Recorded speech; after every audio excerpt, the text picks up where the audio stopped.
distinguished chief guest, respected Nobel Laureate Professor Moungi G. Bawendi. Unfortunately, our Chancellor is unable to attend. As you heard before, there was an urgent inspection by the Government of India in one of our other units, so he had to be away on that assignment. He conveys his greetings and his wishes to all of you and to the august gathering today. Respected Vice Chancellor Dr. Vikas Misra, esteemed dignitaries on the dais, off the dais, renowned scientists, academicians, industry leaders, and innovators. Dear faculty members, researchers, students, and delegates from India and abroad, members of the press, ladies and gentlemen, it is indeed a great day at Hindustan Group of Institutions today. Yet again, we have a very important guest and our friends from across the planet. It is with pride and profound pleasure that I address this gathering on the occasion of the International Conference on Quantum Horizons 2025. I extend my warmest greetings and a heartfelt welcome to all of you. At the outset, I would like to express our deep sense of honor in hosting the Nobel Laureate Professor Bawendi as a chief guest for this conference. Your presence amongst us is not only a celebration of scientific excellence, but also a powerful inspiration for our students and young researchers who aspire to push the boundaries of knowledge and innovation. I also welcome our distinguished keynote speakers, panelists, advisors, industry leaders, and collaborators who have joined us from across the globe. The theme of this conference, as mentioned by the Vice Chancellor, captures the defining challenges and opportunities of our times. Last night we had a very beautiful dinner for our guests from overseas, and we had quite an inspiring discussion about where we are heading as youngsters, where you all need to be heading, and the concerns which we all talk about today, the environment. Sometimes when you're with such leaders who does so much for society, it is so important and relevant because it churns the best in you for the benefit of mankind. So I think last night was a wonderful dinner. Some of you were part of the dinner last night. And perhaps someday you will also share a chair with such experts, hopefully. From quantum computing and secure communications to advanced materials, clean energy, artificial intelligence, and sustainable manufacturing, these technologies are redefining how societies function, economies grow, and nations compete. As educators and institution leaders, we must ask ourselves a fundamental question. How do we prepare our students and research ecosystems for a future driven by such transformative science? At our group of institutions, our answer has always been clear: by fostering excellence in education, relevance in research, and responsibility towards society. At HITS and our group of institutions, we're completing almost 4 decades at our university and almost 6 decades our group of institution. Our founder started it way back in '66. We'll be celebrating yet another milestone very soon. We have consistently evolved to meet the changing demands of science, technology, and industry. Our collaborations with KCG College of Technology for this conference reflects our belief that institutional partnerships strengthen innovation ecosystems. Together, we aim to create platforms where ideas flow freely across disciplines, institutions, and national boundaries. The conference has been thoughtfully designed to encourage cross-pollination of ideas. The inaugural session has many lectures, panel discussions on quantum materials and intelligent technologies. The interactions and technical sessions bring together physicists, chemists, natural material scientists, computer scientists, engineers, and industry practitioners. This convergence is essential because today's breakthroughs rarely occur in isolation. They emerge as the intersection of disciplines. Equally important is the role of industry and innovation hubs represented here today. Intelligent technologies must move beyond labs into scalable, affordable, and sustainable solutions. Industry-academia collaboration is no longer optional. It is essential for national progress. Platforms like Quantum Horizons help align research priorities with societal needs, industrial capabilities, and global sustainability goals. Sustainability, in fact, must remain at the heart of all technological advancement. As we pursue quantum and intelligent technologies, we must ensure that they contribute to clean energy transitions, resource efficiency, climate resilience, and inclusive growth. From an institutional perspective, we view conferences like this not merely as academic events, but as strategic investments in the future. They help build global networks, attract talent, inspire innovation, and reinforce India's position in advanced science and technology. I firmly believe that India has the intellectual capacity, youthful energy, and entrepreneurial spirit to emerge as a global leader in quantum and intelligent technologies, provided we continue to invest in education, research, infrastructure, and international collaborations. I would like to take this opportunity to acknowledge the tireless efforts of the conference chair, organizing committee conveners, coordinators, faculty members, and the volunteers across the faculty members and the students from both the institutions who are organizing the event. The dedication and teamwork have made this prestigious conference a reality. Also thank our sponsors, advisory committee members, and international partners for their valuable support. As we commence this conference, I urge all participants to engage openly, question boldly, collaborate generously, and think beyond conventional boundaries. Let the discussions over the next 2 days plant the seeds of new ideas, partnerships, and innovations that extend far beyond this auditorium. In conclusion, I am confident that Quantum Horizons 25 will not only enrich our scientific understanding, but also strengthen our collective commitment to building a knowledge-driven, technologically advanced, and sustainable future. I would also like to mention my recognized Dr. Ajayan, who was kind enough to invite me and our academic, some of our researchers, to his wonderful University of Newcastle in Sydney last year for the 5th International Conference on Emerging Advanced Nanomaterials at Newcastle, University of Newcastle. Wonderful event attended by Nobel Laureates. That's where I met Professor Bawendi, and his talk on nanomaterials was excellent. The conference lasted for 5 days, morning to evening sessions. It was very technical, so I could only spend 1 day, beyond which would not be possible for me to understand. However, the lectures were wonderful. There were professors from all over the world.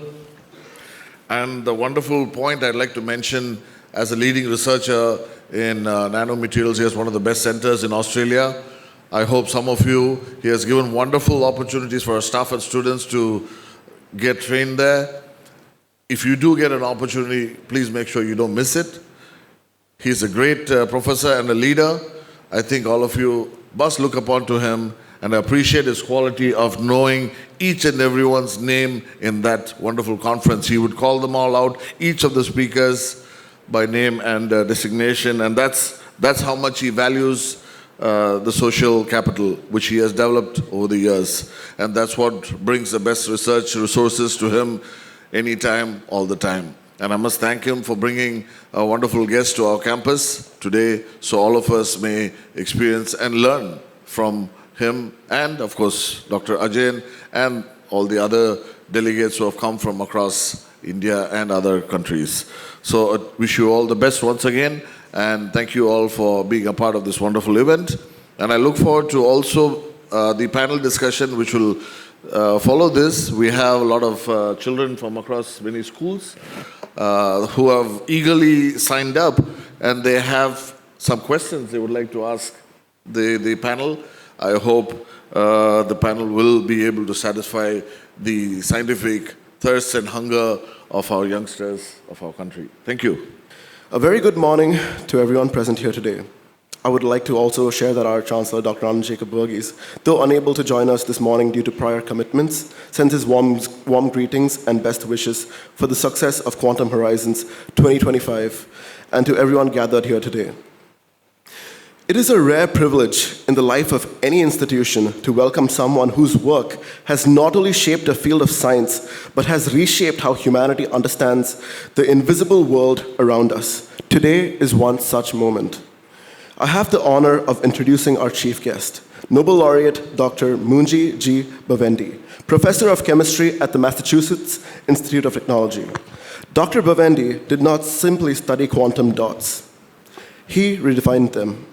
At a time when the field was unpredictable, unstable, and scientifically daunting, he chose not to step back. Instead, through clarity, patience, and visionary thinking, he transformed quantum dots from scientific curiosities into one of the most impactful materials of our era, now used in advanced displays, medical diagnostics, bioimaging, and emerging clean energy technologies. After receiving the Nobel Prize, Dr. Bawendi shared a profound thought. Great science happens when people feel free to think, free to fail, and free to explore.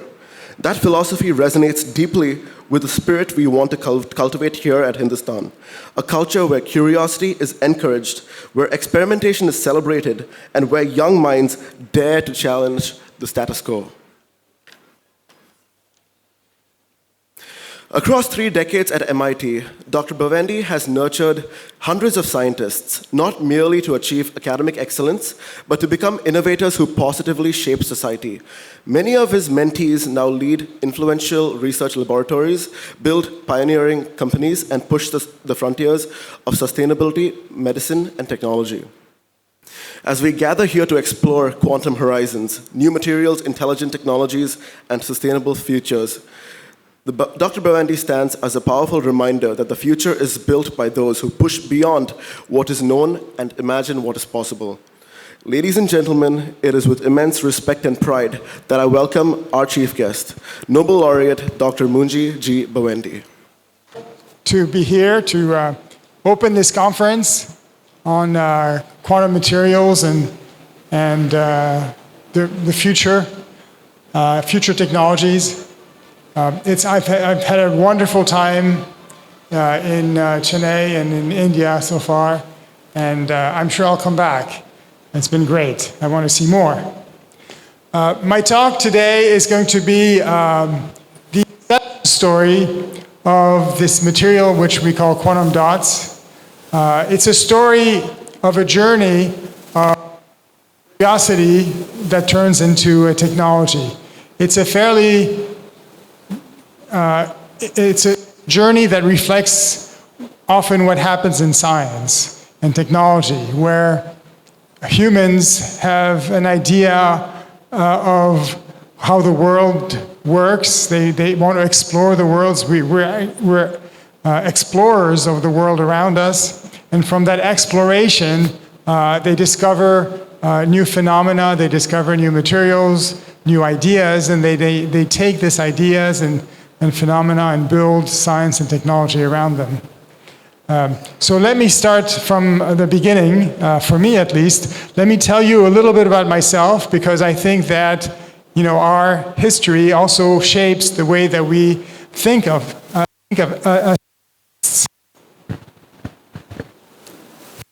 So I was born in Paris, in France, and my mother is French. Mother is Tunisian, and so Tunisia is a small country in North Africa, right at the tip of between Algeria and Libya. And so as a result, as a child, my parents moved back and forth between Europe and North Africa, and I was exposed to these 2 different cultures back and forth. But as a child, I never really felt like I belonged in either one of those, and I was always a little lost. Luckily in Tunis, people spoke French, so I didn't have to struggle with 2 different languages, at least then. And here's me as a 6-year-old on one of my journeys back and forth, between Paris and Tunis with my parents and my sister. And then when I was in 1971, when I was 10 years old, my parents decided to move to the US.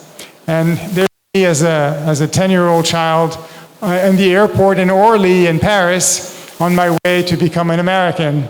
My mother had tried to get me to learn English, and I didn't believe her when she said that people didn't speak French in the US, because they spoke French in Tunisia, right? And it was a different country. I hadn't needed to learn Arabic. And so when I got to West Lafayette, Indiana, in the middle of the US, I was a bit lost. The first child to come across the street to play with me started to speak to me in English, and I had no idea what he was saying. And I realized quickly that French wasn't going to get me anywhere in the US. Luckily, as a 10-year-old, you learn to speak languages quickly, and by 6 months later, I was fluent in English. But this idea of being lost, started from this very early age, going between continents, and it continued.